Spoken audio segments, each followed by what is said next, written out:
જય હિન્દ મિત્રો। આજના એપિસોડમાં આપણે પ્રમેય જોવાનો છે। સમપ્રમાણતાનું મૂળભૂત પ્રમેય લખો। મોસ્ટ આઈએમપી છે મિત્રો, 4 માર્કમાં આવી શકે, એટલે ધ્યાનથી સમજજો। પ્રમેય 6.1 છે પુસ્તકમાં। શું છે? સમપ્રમાણતાનું મૂળભૂત પ્રમેય લખો, અથવા તો એમ પણ પૂછી શકે થેલ્સનું પ્રમેય લખો, અથવા તો એમ પણ પૂછી શકે આખું વિધાન આપેલું હોય। જોઈએ શું છે વિધાન જોઈએ। જો ત્રિકોણની કોઈ એક બાજુને સમાંતર દોરેલી રેખા બાકીની બે બાજુઓને ભિન્ન બિંદુઓમાં છેદે તો સાબિત કરો કે તે બાજુઓ પર કપાતા રેખાખંડો તે બાજુઓનું સમપ્રમાણમાં વિભાજન કરે। સમપ્રમાણમાં આવે છે એટલે તમને આઈડિયા આવી જશે।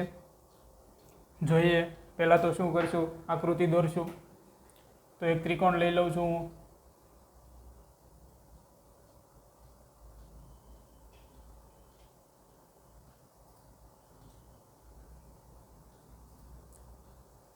ત્રિકોણ એબીસી, બીસી ને સમાંતર એક ડીઈ લઉં છું,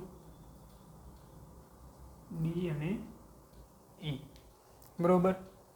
પહેલા શું કરશું, પહેલું કામ પક્ષ લખશું। પક્ષ એટલે શું થાય, જે આપેલું છે તે લખશું। સાધ્ય એટલે જે સાબિત કરવાનું છે તે। હવે પક્ષ એટલે જે આપેલું છે એટલે એના માટે શું જોવાનું, વિધાન જોવાનું। જોઈએ શું આવે પક્ષ, વાંચીએ। જો ત્રિકોણની કોઈ એક બાજુને સમાંતર દોરેલી રેખા, ત્રિકોણ એબીસી છે એને સમાંતર દોરેલી રેખા બાકીની બે બાજુઓને, બીસી ને સમાંતર દોરેલી રેખા ડીઈ, બે બાજુઓને ભિન્ન બિંદુઓમાં છેદે, ડી અને ઈ। ઓકે, તો આ શું થયું, બાકીનું આપણે શું આવશે, સાબિત કરો કે તે પછીનું સાધ્યમાં આવશે। તો પક્ષમાં શું લખશું, ત્રિકોણ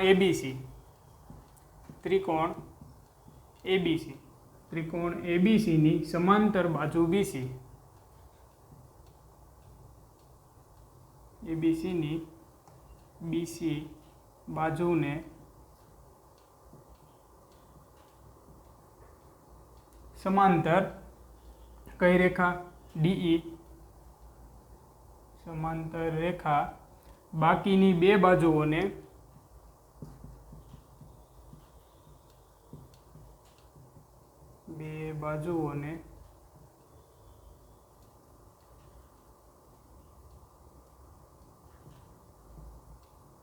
અનુક્રમે ડી અને એ બિંદુમાં છેદે છે। જે આપ્યું છે એ જ લખ્યું।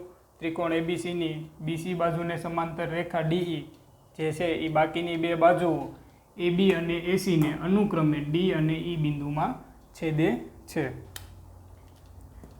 સાધ્ય એટલે જે સાબિત કરવાનું છે તે વાંચીએ। સાબિત કરો કે તે બાજુઓ પર કપાતા રેખાખંડો, એટલે એડી અને ડીબી, આ બાજુ એઈ અને ઈસી સમપ્રમાણમાં વિભાજન કરે છે। એટલે એડીના છેદમાં ડીબી ઇઝ ઇક્વલ ટુ એઈના છેદમાં ઈસી। સાધ્યમાં શું લખશું, જે સાબિત કરવાનું છે એ એડીના છેદમાં ડીબી ઇઝ ઇક્વલ ટુ એઈના છેદમાં ઈસી। આ આપણે સાબિત કરવાનું છે, બરોબર। ફરીવાર પક્ષ એટલે જે આપેલું હોય તે શું આપેલું છે, કોઈ એક બાજુ, જો ત્રિકોણની કોઈ એક બાજુને સમાંતર દોરેલી રેખા, ત્રિકોણ એબીસીને કોઈ એક બાજુ બીસીને સમાંતર દોરેલી રેખા બાકીની બે બાજુઓને એબી અને એસીને ભિન્ન બિંદુઓમાં છેદે, એટલે ડી અને ઈ માં છેદે, આપેલું છે એટલે આપણું શું થઈ ગયું, પક્ષ। હવે શું કીધું છે કે બાજુઓ પર કપાતા રેખાખંડો, એટલે આ એબી અને એસી કપાઈ જાય છે, બે ભાગ પડી જાય છે, એડી અને ડીબી, આ બાજુ એઈ અને ઈસી, એ બે કેવા હોય, સમપ્રમાણમાં વિભાજન કરે છે। એટલે એડીના છેદમાં ડીબી ઇઝ ઇક્વલ ટુ એઈના છેદમાં ઈસી આપણે સાબિત કરવાનું છે। સાબિતી,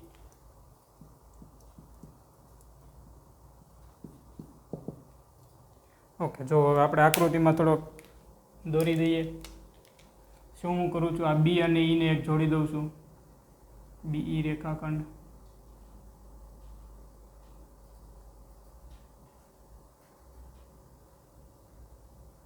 ડી અને સી ને જોડી દઉં છું.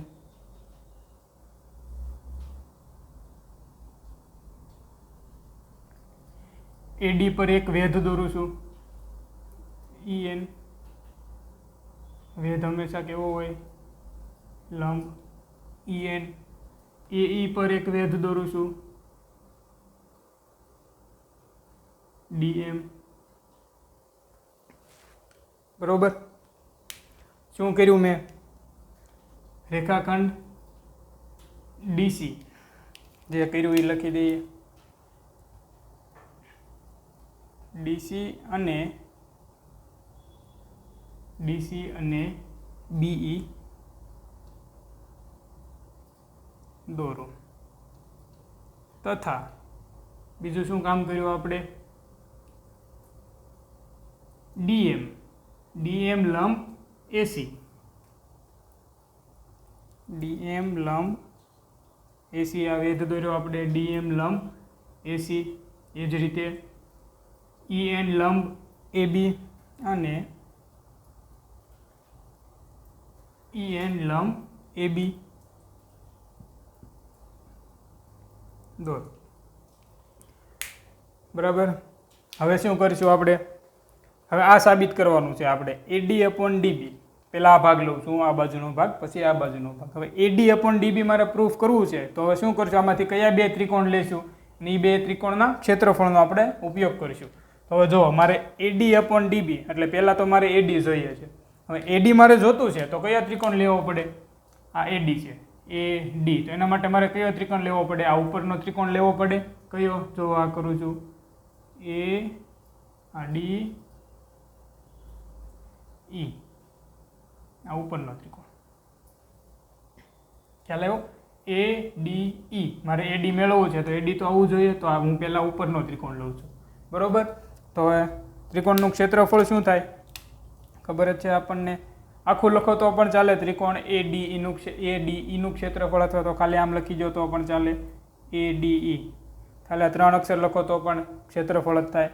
ઇઝ ઇક્વલ ટુ 1/2 પાયો ગુણ્યા વેધ, 1/2 પાયો. ઓકે. એડીઈ, આમાં પાયો શું થશે, એડી. તો આ એડી. વેધ કયો થશે, ઈએન. આ ત્રિકોણમાં આ પાયો, તો વેધ કયો થશે, ઈએન, એટલે ગુણ્યા ઈએન. ઓકે. હવે જુઓ, હવે મારે શું જોતું છે, ડીબી. હવે ડીબી મેળવવા માટે મારે કયો ત્રિકોણ લેવું પડે, આ ત્રિકોણ નીચેનું. આ મારે જોતું છે ડીબી, તો આના માટે મારે કયું ત્રિકોણ લેવું પડે, ડી. જો દોરું છું, ડી, આ બી અને આ ઈ. આ નીચેનું ઊંધું છે તે ડી બી ઈ. આ ત્રિકોણ લેવું પડે. ઓકે. તો એના માટે જોઈએ છે, તો એના માટે શું થશે, ક્ષેત્રફળ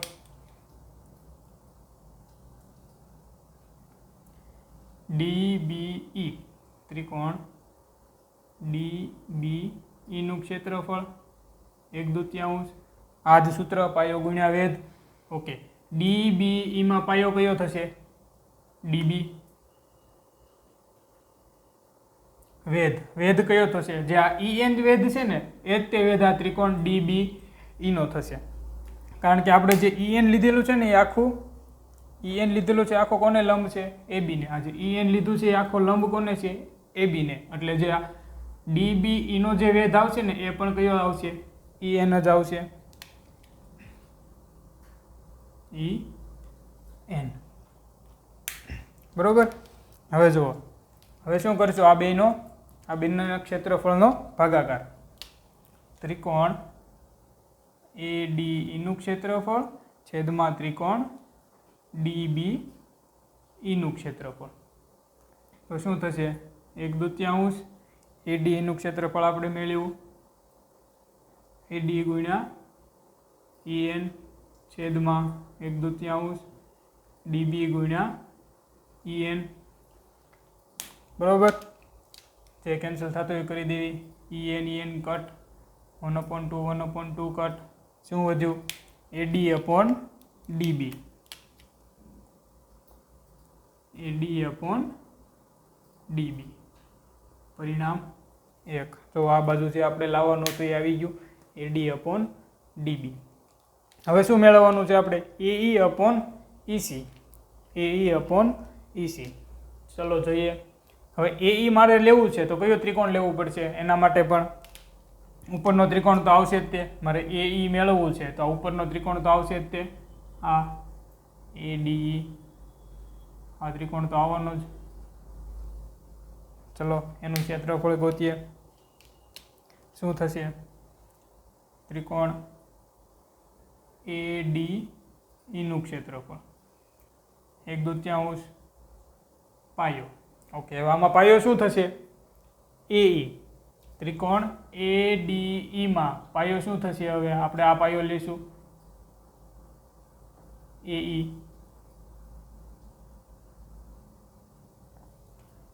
વેધ કયો થશે? હવે આ લેવાનો આવશે DM. ઓકે, હવે જુઓ, હવે આપણે શું જોતું છે? નીચે EC. અહીંયા રહ્યું EC. એના માટે કયું ત્રિકોણ લેવું પડશે? નીચેનું કયું ત્રિકોણ થશે? આ DEC, આ ત્રિકોણ. બરોબર, એટલે એનું શું થશે? ત્રિકોણ DEC નું ક્ષેત્રફળ. DEC નું ક્ષેત્રફળ 1/2 પાયો. પાયો કયો થશે? EC. વેધ કયો થશે?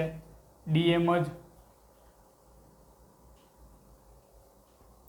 બરોબર, હવે આ બંનેનું શું કરવાનું? ભાગાકાર કરીએ. ત્રિકોણ ADE નું ક્ષેત્રફળ છેદમાં ત્રિકોણ DEC નું ક્ષેત્રફળ શું થશે? 1/2 AE ગુણ્યા DM છેદમાં 1/2 EC ગુણ્યા DM. શું શું કેન્સલ થશે? કરી દઈએ. 1/2 DM. શું વધ્યું? AE/EC. શું વધ્યું? AE/EC. અને પરિણામ 2 કહી દઉં. તો જે મેળવવાનું હતું એ AE/EC. આ આપણે જોતું હતું, આપણને આ મળી ગયું. ઓકે, આ બે પરિણામ મળી ગયા. હવે મિત્રો ધોરણ 9 ની અંદર એક નિયમ હતો. એ નિયમ કંઈક આવો હતો, યાદ કરાવી દઉં તમને, યાદ તો નહીં જ હોય. એવું હતું કે જો પાયો સમાન હોય, બે ત્રિકોણના પાયા સમાન હોય અને બે સમાંતર બાજુની વચ્ચે આવેલા હોય બંને ત્રિકોણ, તો એ બંનેના ક્ષેત્રફળ કેટલા થાય? સમાન થાય. શું હતું? પાયો એક જ પાયો અને બે સમાંતર બાજુઓની વચ્ચે આવેલા જે બે ત્રિકોણ હોય તો એ બંનેનું ક્ષેત્રફળ કેટલું થાય? સમાન થાય. તો હવે આમાં એનો ઉપયોગ કઈ રીતે કરશું? જુઓ, DBE આ પેલું ત્રિકોણ કયું? જો દોરું છું, DB અને E આ ત્રિકોણ. અને બીજું ત્રિકોણ કયું? DEC. C. બરોબર, આ બંનેનો પાયો એક જ છે. કયો? DE. એટલે એક જ પાયો અને બે સમાંતર બાજુઓ, એટલે કઈ બે? BC અને DE. આ બે સમાંતર બાજુઓની વચ્ચે બંને ત્રિકોણ આવેલા છે. તો આ બંનેનું ક્ષેત્રફળ કેટલું થાય? આ ત્રિકોણ 1 અને આ ત્રિકોણ 2. તો આ બંનેનું ક્ષેત્રફળ કેટલું થાય? સમાન થાય. આ તમે ધોરણ 9 ની અંદર શીખીને આવ્યા છો. તો એનો ઉપયોગ કરશું આમાં. જો શું લખશું હવે? થોડુંક કાઢી નાખું છું. કાઢી નાખું છું. હવે અહીંયા લખું છું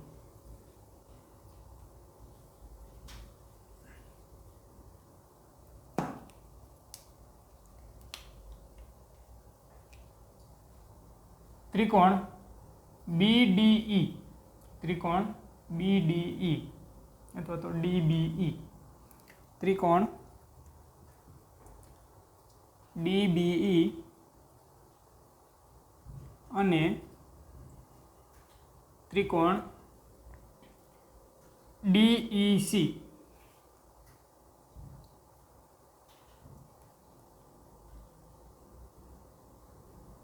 એક જ પાયા પર અને બે સમાંતર બાજુઓની વચ્ચે આવેલા હોવાથી શું લખી શકાય? ત્રિકોણ DBE ઇઝ ઇક્વલ ટુ ત્રિકોણ DEC નું ક્ષેત્રફળ. આ રીતે હું લખી શકું. કઈ રીતને? આ ધોરણ 9 ની અંદર આવતું કે જો એક જ પાયો હોય અને બે સમાંતર રેખાની વચ્ચે, જો સમાંતર બાજુઓની વચ્ચે બંને ત્રિકોણ આવેલા હોય તો એ બંનેનું ક્ષેત્રફળ કેટલું થાય? સમાન થાય. તો એ જ લખ્યું આપણે, ત્રિકોણ DBE અને ત્રિકોણ DEC એક જ પાયા પર અને બે સમાંતર બાજુઓની વચ્ચે આવેલા હોવાથી શું લખી શકાય? DBE નું ક્ષેત્રફળ બરાબર ત્રિકોણ DEC નું ક્ષેત્રફળ. આને શું કહેશું? પરિણામ 3. તો જો અહીંયા આપણો પ્રમેય પૂરો થઈ જાય. પરિણામ કાઢી નાખું છું.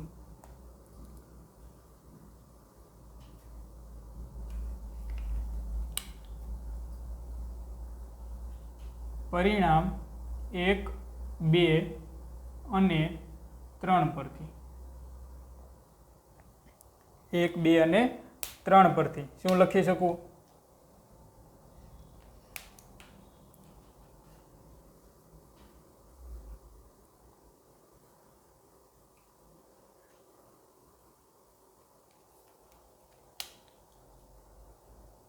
પરિણામ 1 શું હતું? AD upon DB is equal to AE upon